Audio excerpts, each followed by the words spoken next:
I think The Legend of Zelda Tears of the Kingdom is doing better than what people thought it was going to do, especially at that $70 price tag, or simply just because it was a follow-up to a game. With the system in its twilight years, many felt that its best days was past it, and for the most part, there are some things that are dipping when it comes to worldwide sales, but the Nintendo Switch has once again proved that as long as you've got some great games, people will follow through, and Legend of Zelda Tears of the Kingdom once again is making a strong statement in an area that's not necessarily considered strong for Nintendo, but even overall worldwide, it's doing some impossible things that you just wouldn't think that a system this age, especially with Nintendo not having the third-party support that other systems have like Microsoft and Sony, could do. Legend of Zelda Tears of the Kingdom is pulling off the impossible with the Nintendo Switch. So we're going to go ahead and get into that and a bit more in this video. If you do like videos like this, please make sure you hit that like button, subscribe if you're someone new, click that notification bell to stay up to date on all the latest gaming news when it comes to RPGs, Nintendo. But let's go ahead and jump right into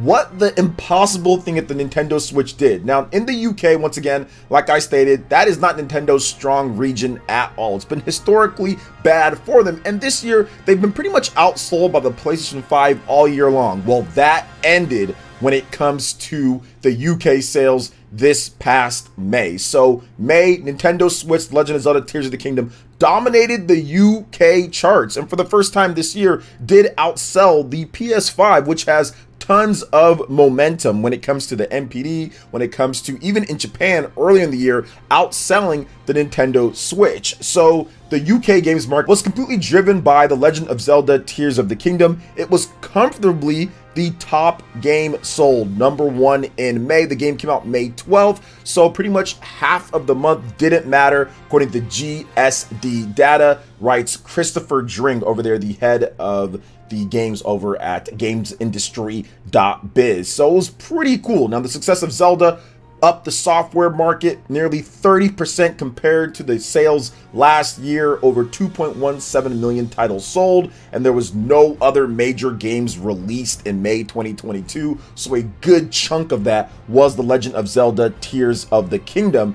And also it made history because at this point already, with only less than a month of data, The Legend of Zelda Tears of the Kingdom is already the third best-selling Zelda game of all time in UK history. It's only behind Twilight Princess and Legend of Zelda Breath of the Wild, and it's gaining on it quick. We could hear that it's the best-selling game when it comes to the Zelda franchise in the UK in like the next couple months here, which is just insane to think about it, considering those games are pretty old at this point and it's already encroaching upon them. Now, I talked about this before when it comes to Tears of the Kingdom and what it was going to do, and many people felt that it just couldn't or it wouldn't be able to because of the different things like I talked about with the $7 price tag, which isn't the price everywhere with the increase, but just people were skeptical about that. Nintendo's marketing with the game, there were a lot of things that people were really crying foul about with this title, but I felt that because of the quality of The Legend of Zelda Breath of the Wild, a game that was still being played up until that point, that was still charting, that was still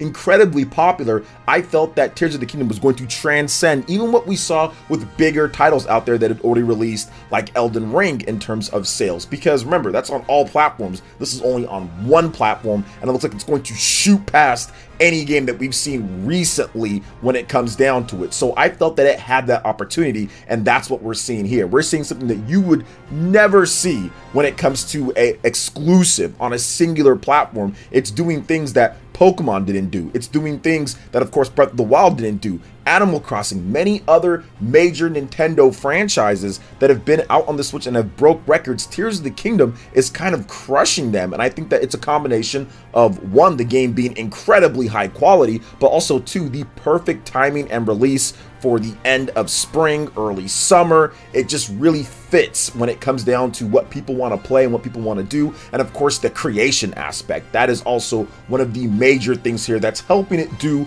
the impossible and break a lot of these records, especially in a historically weak area for Nintendo, because if you look at the US, you look at France, you look at Japan, all of these places that Nintendo is a lot stronger, Tears of the Kingdom is dominating. But even if you look at the weekly sales chart and lineups that we have for many different countries, Tears of the Kingdom is #1. We even saw that Tears of the Kingdom is beating out new releases like Street Fighter, for example. And the interesting thing with this is that Tears of the Kingdom doesn't have digital sales in the UK. It doesn't count them. It doesn't count the digital sales in many of these different tracking sites. So it's still #1 even without the large digital uptake, which we saw was huge in Japan. Over 1 million units in that first 3 days was sold digitally, and it's still #1 on the charts. So Tears of the Kingdom, I hate to be a broken record or anything like that, but this game is going to shatter Nintendo Zelda sales records. I do think that it's going to beat out Breath of the Wild, and I think that it's not going to be too much longer before we hear that, hey, Tears of the Kingdom is at 20 million units sold. So it's getting close when it comes to the time that it sold in comparison to Breath of the Wild, because remember, it took all generation for Breath of the Wild to hit 30 million. It's right at 29, the last that we know about it. And we could hear that this game hits 20 million in the first few months on sale. So that would be something very interesting to talk about. But let's talk about something else when it comes to very interesting, and that is Final Fantasy IX Remake. Now, we know about the Nvidia leak. This is something that we've seen or that we've heard about for years now at this point, and Final Fantasy IX was on there, but now we have a little bit more information that's starting to seep out of the cracks here. There's some smoke, and you know where there's some smoke, there definitely could be some fire. Now, Jeff Grubb, good friend of the channel, and there has been other rumors that the game is going to be turn-based, it's going to be a more faithful remake of the original game, and it could be PlayStation exclusive, it could be timed. We don't really know at this point, but there's rumors surrounding that as well, which that should make sense originally, right? Final Fantasy, Sony, and Square Enix have a pretty good deal going back with exclusive Final Fantasy games, Final Fantasy VII Rebirth, Final Fantasy VII Remake, Final Fantasy 16. So it wouldn't surprise or shock me if there was another deal for Final Fantasy, but I think that you're incredibly hampering your sales if you only put it on PS5. I think this game would do incredible numbers on the Nintendo Switch. So we have to wait and see if that's actually a thing. I still feel that it will probably be a multi-plat thing at some point because it's an old school Final Fantasy game, and I don't think it's going to be remade like Final Fantasy VII Remake. They're talking about this being more traditional, so I'm guessing they're not going to go all out on the graphics. I think it could be in the same line of a Trials of Mana scale remake when it comes to graphics and updates. You're not going all out, you're not breaking the bank. Could even be a $50 release. So we'll see how it actually ends up turning out, or if they do go all in with this one. But I just don't think, based off of what Square Enix is doing right now, and like Final Fantasy IX being one of those titles that is remembered and people still like, but is it going to be a game to where you're going to invest that much into? Are people going to get that hype to buy it to where you make that huge investment? Especially considering Final Fantasy VII Remake got that investment and it sold 5 million plus or so, which is still pretty good. It sold good, but would you make that same large scale investment and maybe not even get those amount of sales? So I'm not sure exactly what's going on with it, but I'm very excited to see what is going on, and the developers pretty much are being tight-lipped about this, but we know that they're working on something when it comes to Final Fantasy IX. Something is happening with this. We could get a reveal soon at the Summer Games Fest, could be a little bit after that, we just don't know. But right now, I'm looking forward to it because I do think that some classic high-end turn-based Final Fantasy for modern audiences is really needed. We haven't had that. We really haven't had that in a very long time. Everything's been online. Final Fantasy 14, Final Fantasy 15, that was in like what, 2016 or whatever. That was an action RPG. Final Fantasy 7 Remake, Final Fantasy 7 Rebirth. I mean, everything has been action, more new and focused. We haven't had anything classic when it comes down to a good traditional high-end Final Fantasy in a very long time. We just haven't had it. So it'd be cool if they brought this over and it was just that in this type of way. We did get Final Fantasy VIII remastered, but that was just kind of a weird thing when it comes down to it. If they did a nice remake of this game and that classic turn-based Final Fantasy battle system and everything, which many people feel that Final Fantasy IX is the best Final Fantasy game of all time, and I think I might agree with that, although I like 7 the most because of the characters.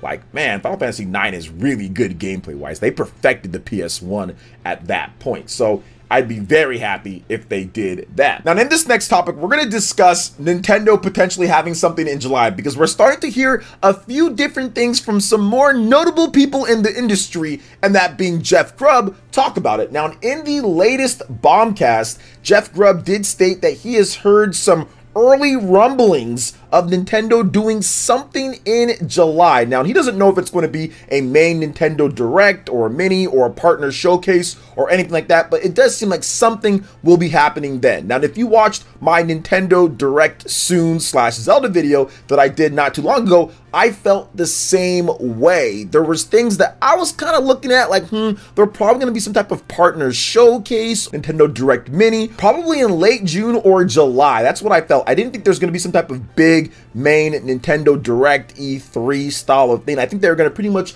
let all of that clear, let Tears of the Kingdom clear a little bit more, get into a bit later, then maybe show off some stuff that third parties are doing, because we still need to get a release date for Baten Kaitos. We still need to get some more dates for some of the other games, maybe show off some other titles that are coming to the Nintendo Switch later down the line. I know a lot of people are kind of down on there being a big Direct, right? I've seen that more recently because of some of the most recent announcements with the Pikmin 4 trailer, which we're going to talk about in just a bit, in addition to stuff like the Everybody Want to Switch announcement. So people are like, okay, they're not going to do anything, because these would be things that they would actually put in a Nintendo Direct if they were going to have one for June, which I can understand. I don't think there's 100% correlation when it comes down to it, but I understand the thought process and all that. But it does seem like July seems to be when something is formulating. I'm guessing it's going to be a partner showcase. That's what I'm guessing that it's going to be, a partner showcase. Maybe Nintendo has some other remasters that they work with other companies that they can kind of sneak in there as well. Maybe it's the Nintendo Direct Mini. Maybe it's something completely new